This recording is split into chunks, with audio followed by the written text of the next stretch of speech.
कि अब डिजिटल का ज़माना आ गया है, पहले माउथ पब्लिसिटी होती थी, तो उसी तरह अब इंटरनेट का ज़माना है।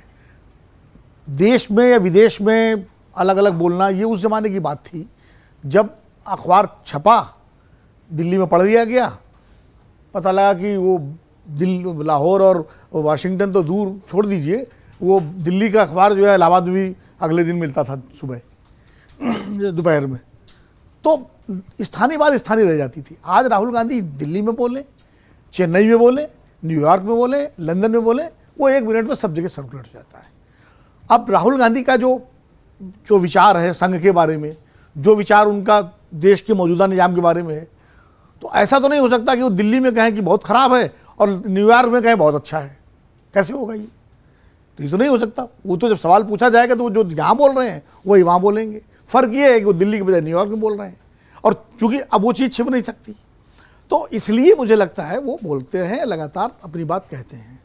इस बात तो थोड़ा सा उसमें सुधार भी दिखा, जैसे अभी अवधेश जी बताया कि उनका यहाँ हमारा इंटरनल मामला है, उन्होंने टीवीएस सुजुकी और हीरो की बड़ी तारीफ की, फोटो भी खिंचाई बैठ करके। उन्होंने ये भी कहा कि अर्थव्यवस्था हमारी बहुत मजबूत है, तेजी से बढ़ रही है, लेकिन हम बेरोजगारी को एड्रेस नहीं कर पा रहे हैं। सवाल वो हो जाता है ना कि फिर आप यहाँ कहते हो कि अडानी के लिए कानून बन रहा है और बाहर जाके बजाज और इनकी भारतीय कंपनियों की तारीफ करते हो, तो सवाल उस तो वही मैं कह रहा हूँ, अगर मान लो कहते हैं सब कुछ भारत बड़ा अच्छा चल रहा है तो फिर सवाल नहीं उठेगा कि यहाँ पे बोलते, तो कमोवेश तो वही बोलेंगे। अगर नेहरू जी के बारे में कोई सवाल कर दे किसी संघ के नेता से या भाजपा के नेता से इंग्लैंड में, और पूछे कि नेहरू जी जो राष्ट्रसंघ में ले गए थे कश्मीर का मुद्दा, तो आप समर्थक हैं उसके, तो क्या कहेगा वो? कहेगा बिल्कुल गलत ले गए थे, यही तो कहेगा। ये थोड़ी कहेगा कि नहीं सही ले गए थे, दिल्ली में गलत ले गए थे, लंदन में सही ले गए थे, ऐसा तो नहीं कहेगा। तो अपनी अपनी राय है ना, और व्यक्ति अपनी राय जब देता है तो वो देश के बाहर दे या देश के अंदर दे, उसकी राय एक ही है, और यही राजनीति की ईमानदारी भी है। ये भाई मोदी जी ने भी कहा था कि 2014 से पहले इस देश में जन्म लेना एक लोग पछतावा करते थे, हम क्यों पैदा हो गए, तो उनकी राय थी, उन्होंने यहाँ भी बोलते थे वहीं बोलते थे। मैं तो कहता तब भी मैंने उनकी आलोचना नहीं की थी। ये बात बाकी राहुल गांधी क्या करते हैं या तो उनकी रणनीति कर जा रहे हैं, वो समझ जा रहे। अब समझदारी उनकी है या उनकी अपनी समझ है उसको लेके। एक बात जरूर है, क्योंकि ट्रेडिशनल पॉलिटिक्स जो कांग्रेस की थी उससे वो अलग हटके राजनीति कर रहे हैं, इसलिए हम लोग को किसी को समझ में नहीं आ रही है। अब कांग्रेस ने हमेशा आरक्षण का विरोध किया पिछड़ों के, राहुल गांधी पिछड़ों के आरक्षण चैंपियन बने हुए हैं, अति पिछड़ों के घोषणा पत्र ला रहे हैं वो, तो वो कांग्रेस में ही कई लोगों को नहीं पच रहा है, जो पुरानी पीढ़ी के लोग हैं, जो मिडिल ऑर्डर के जो तमाम लोग हैं कि यार ये क्या कर रहे हैं, लेकिन राहुल गांधी कर रहे हैं। तो अब वो उनकी अपनी सोच और समझ है। इसी तरह वो इस मुद्दे पर भी संघ को लेकर के उनकी दृष्टि साफ है, वो संघ के विचारधारा के खिलाफ है। वो बराबर कहते हैं हमारी वैचारिक लड़ाई है संघ से, तो इसलिए जब संघ की कोई बात आती है तो वो अपनी राय रखती हैं।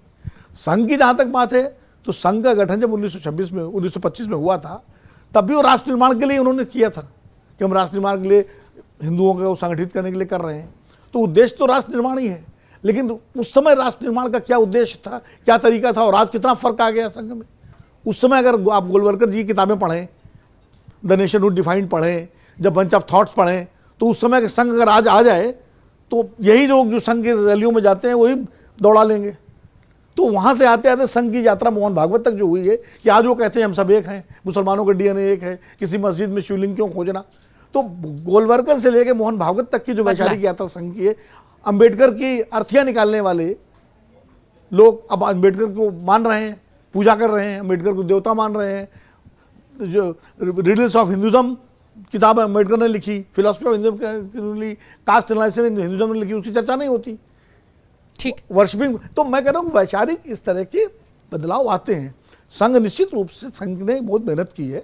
राष्ट्रीय स्वयंसेवक संघ लगातार अगर 1925 से लेकर 2025 तक सतत उसकी विकास यात्रा हुई है, तो उसमें निश्चित रूप से उसके हजारों लाखों करोड़ों कार्यकर्ताओं का योगदान है, उनके समर्थकों का योगदान है, उनका अपना मेहनत है। हम उसकी विचारधारा से सहमत हों असहमत हों, विरोध करें अलग बात है, लेकिन उनकी एक कंटिन्यूटी निरंतरता अपने संगठन के प्रति रही है, तो आगे बढ़ रहे हैं। आज उनकी सरकार है देश में, करीब 20-21 राज्यों में उनकी और उनके गठबंधन की सरकार है, तो निश्चित रूप से आज उनका एक प्रभाव हवामंडल है। लेकिन जब सरकार नहीं होती है, सरकार विपक्षी होती है, तब क्या स्टैंड होता है उन्हीं मुद्दों पर। आप कल्पना कीजिए कि अगर गैर भाजपा सरकार होती और दुबई में मैच हो रहा होता भारत पाकिस्तान के बीच पहलगाम के बाद, तो संघ और संघ के समर्थक अनुषंगिक संगठन कहाँ होते? सड़क पर होते, आज वो नहीं है, आज उनके लिए मुद्दा नहीं है। तो ये सब चीज़ें सत्ता और सत्ता के हिसाब से बदलती रहती हैं। इसलिए मुझे लगता है, अगर आप ये वीडियो YouTube पर देख रहे हैं तो हमारे चैनल को सब्सक्राइब कर बेल आइकन दबाएं और Facebook पर देख रहे हैं तो हमारे पेज को लाइक करें।